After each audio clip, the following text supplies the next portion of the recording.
Hello friends, ఇవాళ మన topic SRH మొత్తం డబ్బులు దండగ చేసిన బ్యాచ్ ఎవరు అంటే మనం కొంతమందిని చూడాలి ఈసారి ఖచ్చితంగా. అంటే మొత్తం దండగ అనమాట. ఈ సీజన్ ఫుల్ ఎక్స్పెక్టేషన్స్ వచ్చి మనకి ఏమీ జరగలేదు ఈ సీజన్. ఎలిమినేట్ కూడా అయిపోయినాం నిన్న, అది కూడా అసంతోషం కూడా అయిపోయింది. సో కొంచెం ఎవరు దీనికి కారణం అని మేజర్గా చూస్తే మనం ఫస్ట్ వరుసలో వేసుకోవాల్సిందండి మొహమ్మద్ షమి అండి. 10 కోట్లు అండి, 10 కోట్లు పెట్టారు ఈయన పైన. 10 కోట్లు మనకి భూమి ఎంత మంచి పర్ఫామ్ చేస్తుంటే రిటైన్ చేసుకోకుండా ఈయన తీసుకున్నారు. ఈయన ఏదో చేస్తాడని. 2 years ముందు పర్పుల్ క్యాప్ హోల్డర్, కానీ ఇంజురీ అయిందో ఏమో కానీ చాలా డిసప్పాయింటింగ్ పర్ఫార్మెన్స్ ఈసారి మాత్రం. చాలా చాలా ఘోరం, నాట్ ఈవెన్ రీజనబుల్. మరి ఛాంపియన్స్ ట్రోఫీలో బాగా చేస్తాడని ఈసారి మనం చేస్తాడనుకుంటే చాలా ఘోరం. ఎన్నో మ్యాచ్, ఎస్పెషల్లీ నాకైతే రీసెంట్గా జరిగిన ఏ మ్యాచ్లోనూ బాగా చేయలేదు. ఆ పంజాబ్తో కూడా మనం ఓడిపోయేవాళ్ళం. లాస్ట్ ఓవర్లో వరుసగా 4 సిక్స్లు ఇచ్చాడు. కానీ అది కూడా ఇంకా మళ్ళీ బాగా గుర్తుందని అంటే వీళ్ళతోటి గుజరాత్ టైటన్స్ తోటి లాస్ట్ మ్యాచ్ అయినా ఎలిమినేట్ చేసినారండి. పికప్ కూడా చేస్తలేరు ఈయనని. లాస్ట్ మ్యాచ్ మనకి జరిగిన హైదరాబాద్లో నిన్న మ్యాచ్ ఈయన తీసుకొని కూడా తీసుకోలేదు. అంత ఘోరంగా ఉంది ఆయన పర్ఫార్మెన్స్. ఇక పోయిన మ్యాచ్ ఏకంగా టీంలోకి కూడా తీసుకోలేదు దీన్ని. మళ్ళీ గుజరాత్ టైటన్స్ మ్యాచ్లో అయితే 48 రన్స్ ఇచ్చాడండి. 11 runs per over నడుస్తుంది మ్యాచ్. 220 ఇచ్చినారు. టీం అయితే నా ఏకంగా 16 runs per over ఇచ్చాడు.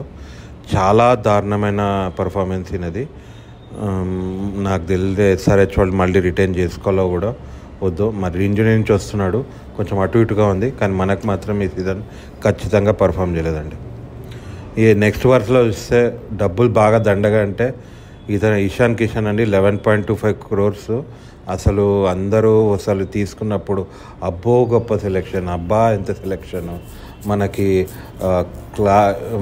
క్లాస్ అని ముందొచ్చి అభిషేక్ ట్రావిస్ హెడ్ తర్వాత వచ్చి బీభత్సంగా కొట్టేస్తాడని అనుకున్నారు. కానీ ఒక చెన్నైతో ఒక 40 runs ఫస్ట్ మ్యాచ్లో 100 కొట్టాడు తప్ప ప్రైస్ ట్యాగ్ మాత్రం ఎక్కడికి దగ్గర కూడా దరిదాపుల్లో కూడా రాలేదు. ఈయనని మనము అప్రిషియేట్ చేయడానికి. దరిదాపుల్లో కూడా రాకుండా చాలా దారుణమైన పర్ఫార్మెన్స్. ఎన్నో మ్యాచ్లు అయితే ముంబై మ్యాచ్లో అవుట్ ఇచ్చాడా లేదా అనుకోకుండా వెళ్ళిపోయాడు ఆయన. మరి ఇదేం పర్ఫార్మెన్స్ దేవుడిగా తెలియాలి. డబ్బులు ఫుల్గా దండగా అయింది ఈయన వల్ల కూడా. మనకి బోల్డ్ అంతా దండగా ఈయన వల్ల. మన నెక్స్ట్ వరుసలో చూస్తే మనము ఈయనని రాహుల్ చహార్ని వేసుకోవాలండి.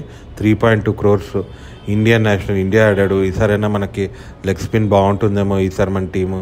లాస్ట్ టైం మయాంక్ మకరండే కన్నా బాగా వస్తుందేమో అని చూస్తే మొత్తం నిరాశ అండి. 3.2 crores పెట్టి తీసుకుంటే కూడా మ్యాచ్ ఆడిపోలేదండి. జీషాన్ అన్సర్ని ఆడిపించారు. టీంలో సెలెక్షన్ కూడా చేసుకోవట్లేదు అని. చాలా ఘోరమైన పరిస్థితి. నెక్స్ట్ అండి మనకి అడమ్ జంపా 2.5 crores, 2.4 crores.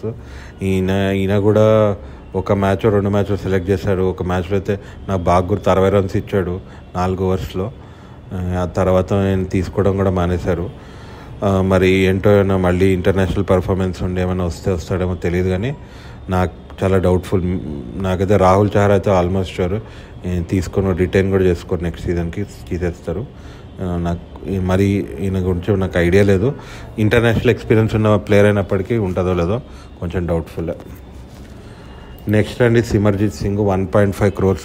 పూర్తిగా దండగా అండి ఈయన ఆ మ్యాచ్లో చెన్నై ఎవరితోటి గుజరాత్ వాళ్ళు హైదరాబాద్ వచ్చిన మ్యాచ్లో మంచిగా నడుస్తూ ఉంది. మ్యాచ్ క్లోజ్గా అవుతుంది.